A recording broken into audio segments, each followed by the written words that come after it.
Hey, what's up, you guys? Bloody Jacob here. Hey, what's up, you guys? Bloody Jacob here. Jacob here, meeting my icon, Catherine Isabel, Fantasy Lorenzo. Wait, what did you say? Fantasy Lorenzo.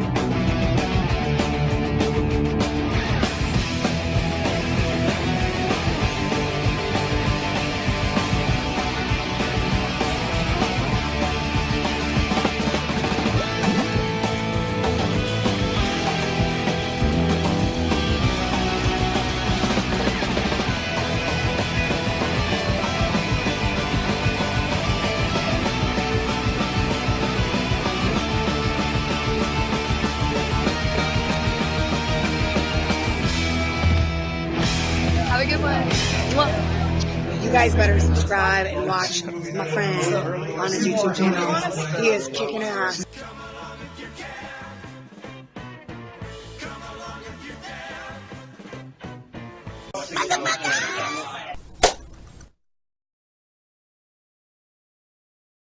Hey, what's up, you guys? Bloody Jacob here to bring my review and general thoughts on Sons of Anarchy, the 7th and final season. So yeah, I reviewed every season of Sons of Anarchy, and finally got to the last one, finished it a few days ago, and yeah, I would have done the video sooner, but I honestly needed to gather my thoughts and let things settle in and just really get my view of it together, because it was pretty impactful, and I really enjoyed Sons of Anarchy all the way through. I feel bad that I wasn't attached to it in previous years. I feel like I should have watched it a long time ago. And let me just tell you, I watch a lot of shows. I've watched a lot of shows. And Sons of Anarchy is right up there with some of the all-time best, some of my all-time favorites. And then when you compare it to other sort of crime dramas, like Breaking Bad, Dexter, Banshee's one I really loved and enjoyed too. Sons of Anarchy is right there along with it. I also really like Justified, but I feel like SOA got a little bit above it for me anyway. Yeah, now I feel like I can throw Sons of Anarchy right into the ring with the others pretty handedly. So yeah, how was its 7th season? How was the series conclusion? And now this is like a very delicate thing, because I know a lot of people, they have a lot of extreme opinions about series finales and stuff like that. There's hated finales, there's ones that are seen as the best of all time, and for me anyway, I think Sons of Anarchy had a very fitting conclusion. It was definitely sad, it definitely fit with sort of the tragedy sort of nature of the show. At the same time, though, it had beauty and it had a real emotional resonance to it that I was very pleased with, and I found myself to be overall fairly satisfied. I thought the ending made sense, and the rest of the season was pretty good too. I mean, it was all about, okay, when is Jack's gonna find out about what Gemma did to Tara. And, I feel like, okay, at least there's not another whole season in between this. But definitely have the momentum of that. When is Gemma going to slip up, or when is it going to come out some other way as, Unser or, the new sheriff as they look into it or something. And, Gemma, she's still a really, like almost every other character on the show, a really, layered character, because she did this to Tara, but at the same time, you can tell how much she regrets taking it as far as she did. It was sort of like an in the moment sort of thing that she felt, and she just went really far with it. Again, I sort of blame Unser for what happened with Gemma and Tara, for telling Gemma about it before having all the details about Jack's actually turning himself in and stuff like that, so Gemma just thought she had just given him up, and that was it. And Jack's getting arrested against his will. But yeah, anyway. But we have Gemma throughout the season. You see her talking to herself, but she's actually sort of imagining Tara in her head, and having these conversations with her, with herself. So you can kind of get a look into Gemma's psyche deeper, which I enjoyed throughout the season. And August Marks as a villain antagonist on the show, I thought worked really well. I think he's probably one of the best the show had throughout its run. Unless you count, like characters like Clay and stuff like that. Clay would be number one at that point, but Clay, I don't think it was ever just a straight up antagonist. It was deeper than that. But Marks, I thought, was a pretty good type of antagonist to have on this show. At first, he seemed fairly reasonable, and I just seen how precise and just sort of deadly he got with his own operation after taking over, from Mr. Pope. We really seen that this season with Bobby being captured and tortured, which is just really, really hard to watch. Bobby, of course, is one of the most integral characters to the whole show. Sort of like a moral compass throughout the whole series, really. He sort of had, views that were similar to like the characters like Piney or JT and stuff like that. But really, he is a good middle ground, for characters like Jax and things like that. So what ended up happening with him was very sad to see. We also had Marks's right hand, Mr. Cartwright. Who you almost wanted to see dead more than Marks. It was debatable. Just seeing Bobby shot at the end like that by Marks and Jax's reaction, that's kind of the nature of the show. And again, we're going to talk about, there's things in this season that I'm not going to be able to go into because it would take an hour and I have to go to work in like 20 minutes.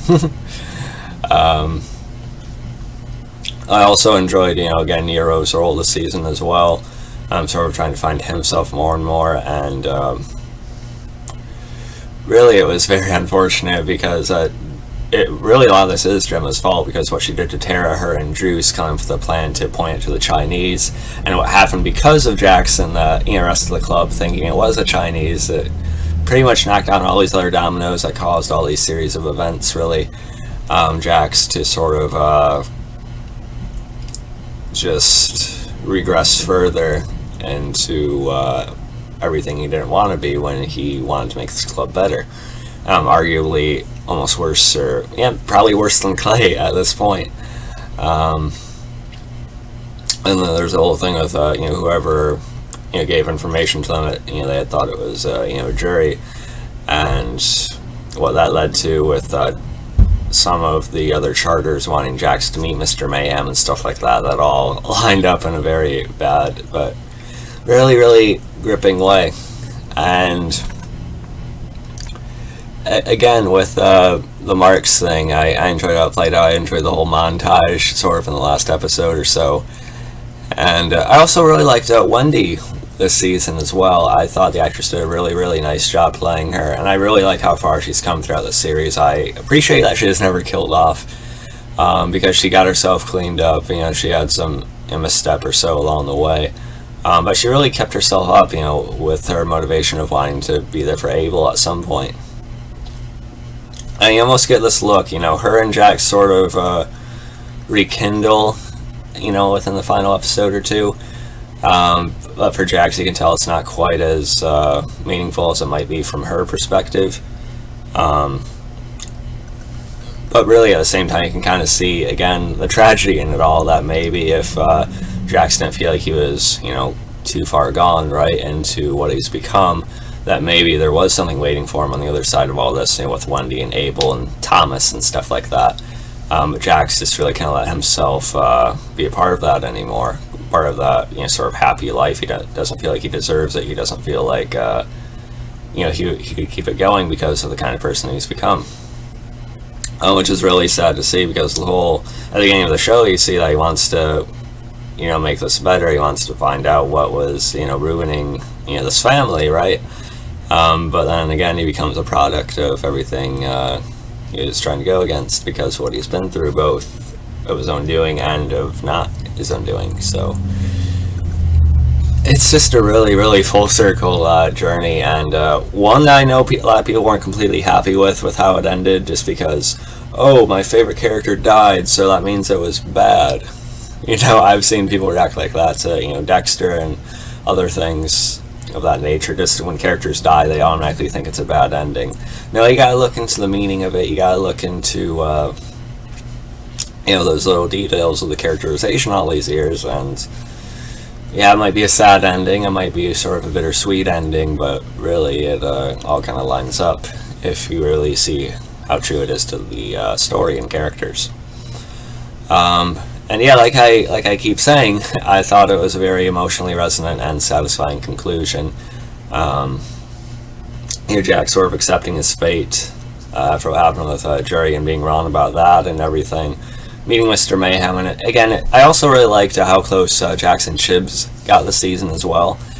Really seeming like brothers, and also Tig and Venus Van Dam. It's really awkward watching Justified and then seeing Walton Goggins on this as Venus Van Dam, because you think, oh wait, that's Boyd, wait, I guess it's kind of weird now. But Venus and Tig actually had a good sort of dialogue-driven scene together about who they are as people and stuff like that, and where they've been and where they've come from, and kind of became touching. And I never really expected Tig or Kim Coates to survive the whole series, but he did. He became one of my favorite characters, so I was pleasantly surprised by that. Except where the hell did that dog that Tig rescued go? We seen him brought to him a couple times, like last year or in season 6. But I don't know. Did they just give him to a family or something, or what? I don't know. All I need is to see the dog with him and Venus at the end or something. Of course, this one they're sitting around. But still, I was pleasantly surprised with Tig surviving. Because you go back to season 1 and season 2, and you think, okay, this guy's gonna be one of our first little antagonists, and he's gonna die within a season or two, right? But no, he actually changes. He becomes very loyal to Jax. A lot of remorse on his end as well. And I really liked Tig throughout the show too. And they also have Michael Chiklis in the final 2 episodes as this trucker, which is a small but key role for obvious reasons. And the rest of the club, they end up making it look like Jax had escaped, so he could sort of go off the way he wanted. Which, of course, obviously parallels what happened to John Teller. It's been a question throughout the series. Did Clay or whatever sabotage his bike? And John was obviously aware of something like that happening, but he was ready for it.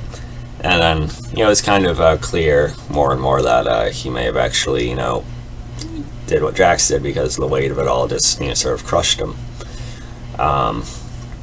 So again, it's very sad, but to see Jax's sort of smile and just sort of letting it all out, and that peace maybe that he hopefully found as the truck was coming towards him, it was still really touching to see, and just hard to know that ended that way though at the same time. And of course Chibs left as the president. So yeah, overall a really good ending. I was happy with it. It's probably within my top 5 favorite show endings I've seen. At least I'd have to think about it more, because again, I've watched a lot of shows, but I think it's definitely one of the most well executed, honestly. And then the kids being left with Wendy, that's a good sort of end for her, even though she had no idea what Jax was going to do. She sensed something was wrong, but Nero was going to tell her later.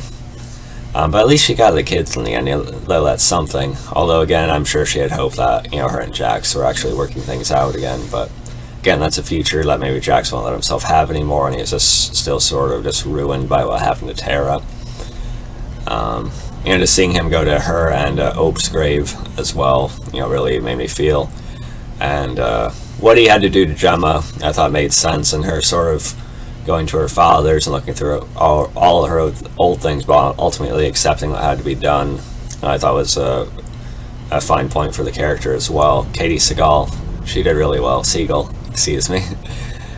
Wayne being killed, Jax told him to step aside, a couple times, but that's all he has left, like Unser said. This is the way he looked at Gemma. That's all he cares about. That's all he loves anymore. So if it's going to end, it may as well end here, because there's nothing after that for him. So Jax kills him, then takes Gemma out back to the garden, look at the flowers, right? Just great acting from Charlie Hunnam and Katie. Really great chemistry as mother and son throughout the whole show. and ending that way again, tragic but very fitting, and satisfying to see Gemma put down, honestly. Even though, again, she is a very layered character like many throughout the show. But yeah, there's just a lot more I could talk about, I'm sure. You know, how he set up with Patterson and everything. I thought she actually became kind of an interesting character with some of the interaction she would have with Jax here and there. And also the sheriff story on the Chibs I thought was fine as well, although they kind of left out an outlaw versus cop type thing at the end. It was fine, you know, to see Chibs have something like that. And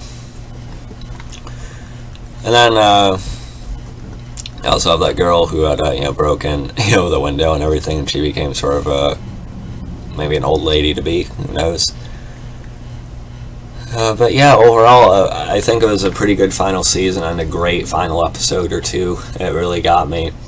I was happy a lot of them were extended. I thought it made sense. So yeah, let me guys talk about the final season of Sons of Anarchy, and especially the series finale. You can let me know what you thought. Follow me on Facebook, Twitter, Instagram, like, subscribe. I may start to watch Mayans MC at some point. I may check it out, although it's frustrating because I think they just should have had Emilio Rivera, you know, Marcus Alvarez be the lead, instead of just like recurring once in a while. But it's what it is. I may check it out at some point down the road. I'll let you know. But yeah, catch you guys next time. Peace.